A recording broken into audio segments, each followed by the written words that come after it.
مرحبا بكم.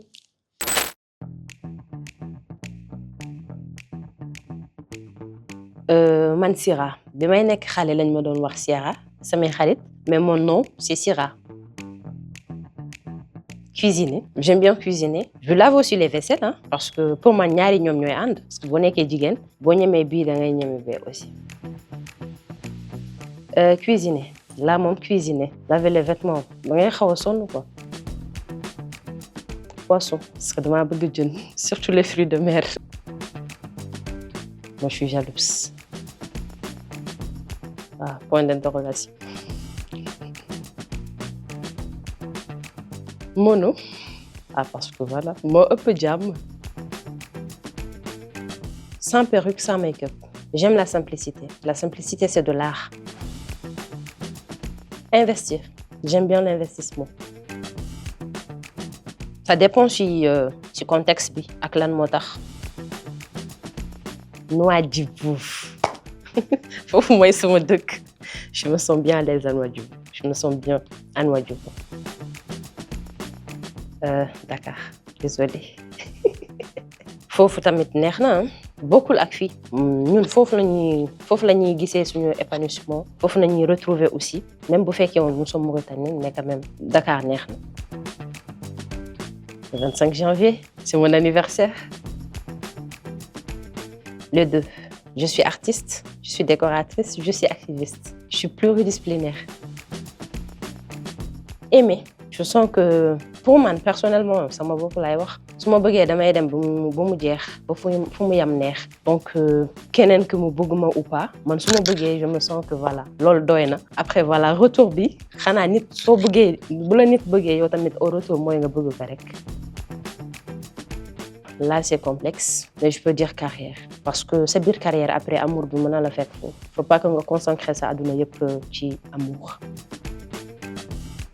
Xel parce que boo àndee ak xel boo amee xel yaakaar naa ne xol mu ngi foofu déjà mën nga am xol te doo am xel waaye boo amee xel xol bi mën na ñëw.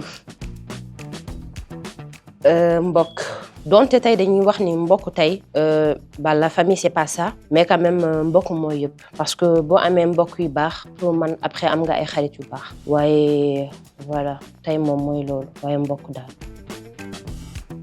Passion parce que la patience guérit tout boo patienté lu bari daf lay fekk ci yoon impatience yàq rek la. nga man moom je préfère 10 000 tey ma liggéey ko peut-être suba dina am 100 000 ak 10 000 bi. Sira des deux parce que j'étais quand même aimée par mes deux parents. Certes que ñoom ils m'ont quitté tôt donc j'ai perdu mon père à l'âge de 23 ans 22 ans et ma mère à l'âge de 19 ans.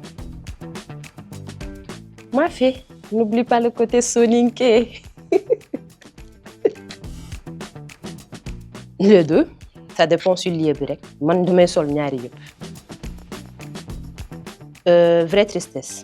Loolu la préférée parce que dëgg dafa baax. Être vrai, c'est la meilleure des choses. Faut jamais montrer l'apparence, une apparence qui n'est pas en toi. Donc faut toujours être vrai. Moi c'est ce que je vis.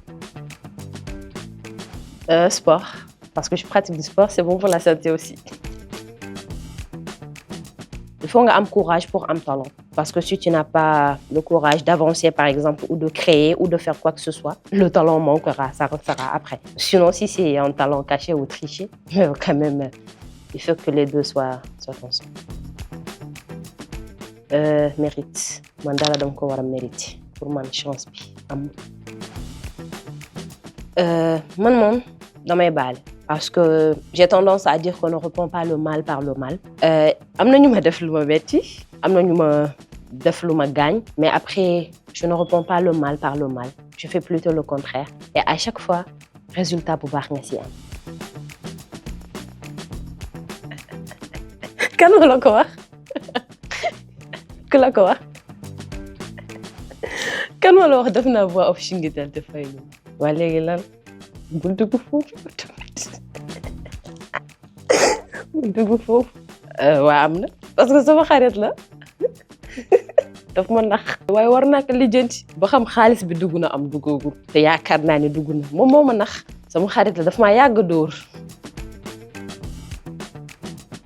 Birama sama papa la donc sama cause là aussi donc ñu ngi ci benn combat bi rek man je suis activiste donc man li ma yàgg wax la rek je suis là pour la Mauritanie je suis pour la vérité fu ma gis dëgg man foofu laa nekk peu importe la couleur de peau déjà bëgguma li nga xam ne mooy racisme yooyu noonu bëgguma mu dugg sama diggante ak nit dama bëgg lépp loo xamante ne dem ci dem day doon dëgg donc moi je suis pour la vérité.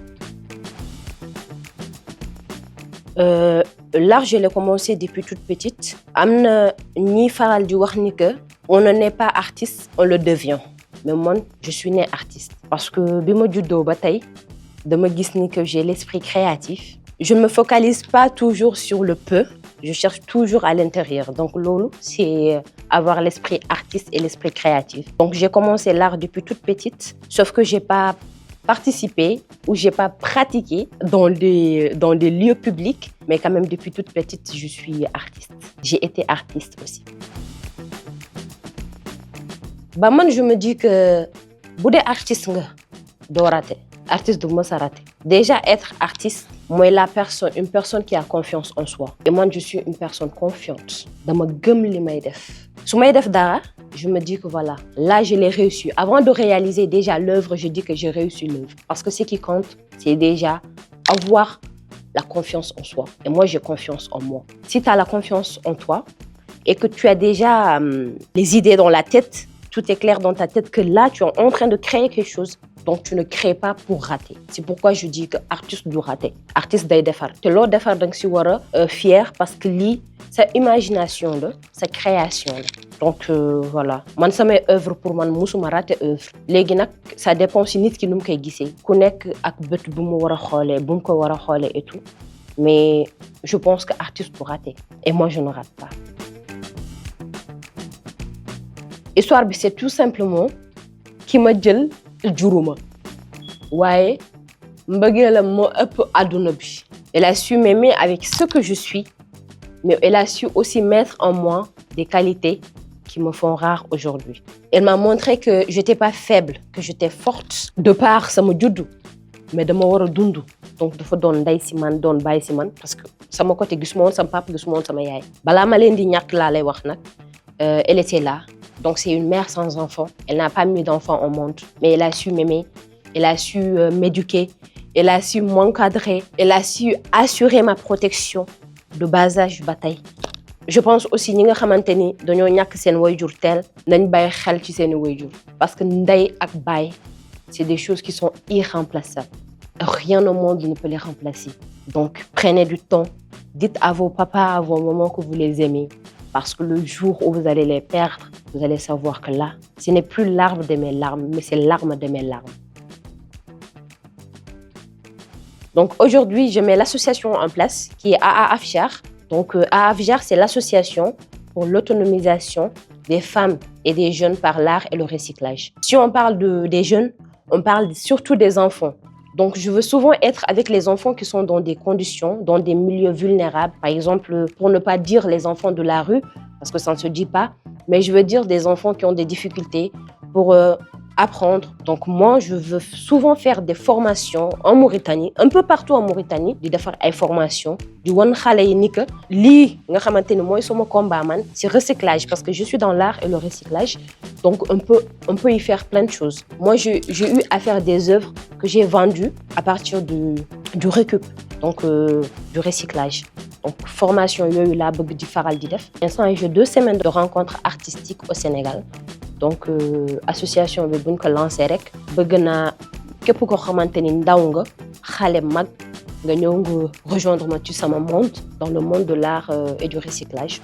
On va faire les choses autrement pour une Mauritanie propre, pour notre indépendance et surtout pour la propreté.